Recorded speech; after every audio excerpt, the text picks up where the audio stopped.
भाई सीरियल तुमसे तुम तक में आ चुका है धमाकेदार ट्विस्ट, जहां आर्यवर्धन खुद अनु की मम्मी को छुड़ाने पहुंच जाता है जेल। जिसके बाद अब पुलिस स्टेशन में आर्यवर्धन को देख इंस्पेक्टर की अपने आप ही पैंट गीली हो जाती है। जी हाँ, पर ये सब होता कैसे है? आखिर आर्यवर्धन क्यों पहुंचता है भाई अनु को और उसकी मम्मी को बचाने के लिए पुलिस स्टेशन? जहां एक तरफ दोस्तों आपको पता ही है कि भाई अनु जाती है आर्यवर्धन के घर पे, तो वहीं दूसरी तरफ अब पुष्पा वो पहुंचती है नगर निगम के ऑफिस, जहां पे अब जानबूझ के रघु धक्का दे देता है पुष्पा को, जिसके बाद वो नगर निगम के ऑफिसर पे गिर जाती है। जिसके बाद वो अपने भाई पुलिस वाले को बुला लेता है और उसके बाद उल्टे सीधे चार्जेस लगवा के उसे सलाखों के पीछे पहुंचा देता है। जहां पर अब बेचारी अन्नू वो तो बहुत ज्यादा डांट खाने के बाद अपना काम कर रही होती है। जैसे ही मीरा को पता चलता है कि अन्नू पहुंची हुई होती है आर्यवर्धन सर के घर पे, तो वहीं अब जहां मानसी तो अन्नू को मिलने ही नहीं देती आर्यवर्धन से और वहां से वापस भेज देती है और मीरा को बता देती है। जिसके बाद अब मीरा गुस्सा करती है और अन्नू का फोन छीन लेती है और बोलती है तुम यहाँ से हिलोगी नहीं जब तक काम नहीं कर लोगी।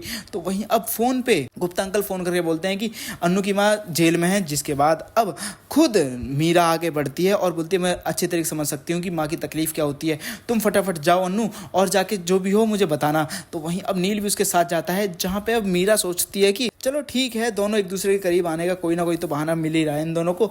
जहाँ पे अब झंडे को शक हो चुका है नील पर, तो वहीं अब जब नील के बारे में मीरा से बात करता है झंडे की, आर्यवर्धन सर का सिर्फ 2 ही लोगों को एड्रेस पता था और इसके अलावा तीसरा नील।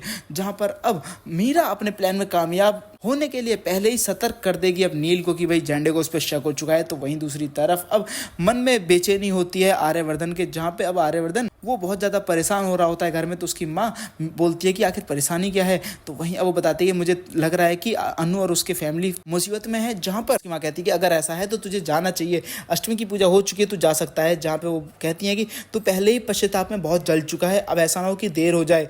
जहाँ पे अब कुछ तो ऐसा है जिसकी वजह से आर्यवर्धन अपने पास्ट को पीछे नहीं छोड़ पा रहा है। तो वहीं दूसरी तरफ अब अनु वो हाथ जोड़ रही होती है, उसके पापा भी हाथ जोड़ रहे होते हैं पुलिस वालों के सामने, मगर वो एक बाल भी सुनने को तैयार नहीं होते, क्योंकि भाई जो नगर निगम वाला ऑफिसर होता है उसका भाई जो इंस्पेक्टर होता है। तो वहीं अब ऑफिस में अब बाहर आता है तो उसे पता चलता है कि भाई उसकी मम्मी जेल में। जिसके बाद अब बोलता है कि मुझे खुद जाना होगा। जहाँ पे मीरा बोलती है कि नील गया है ना, वो बहुत स्मार्ट है, वो सब कुछ संभाल लेगा। तो वहीं अब आर्यवर्धन को बहुत गुस्सा आता है, वो पहले ही पहुंच जाता है। जहाँ पर अब झंडे पहले ही पहुंचता है आगे। तो वहीं अब इंस्पेक्टर बोलता है कि मुझे पता है कि तुम्हारे ऊपर आर्यवर्धन सर का हाथ है, पर मुझे माफ कीजिए, ऊपर से बहुत प्रेशर है, मैं नहीं छोड़ सकता अनु की माँ को। जहाँ पर अब झंडे कहता है कि असली प्रेशर क्या होता है मैं अभी तुम्हें बताता हूँ। जहाँ पर एंट्री होती है आर्यवर्धन की, जिसके बाद भाई इंस्पेक्टर की तो पैंट ही गीली हो जाती है। वेल दोस्तों, अब क्या ऐसे में अनु और आर्य करीब आएंगे और क्या अनु के पापा आर्य के साथ अनु को लंदन भेजने के लिए मान जाएंगे? आप क्या चाहते हैं मैं कमेंट करके जो बताएं। साथ ही लेटेस्ट अपडेट के लिए मैं चैनल को सब्सक्राइब करना ना भूलें।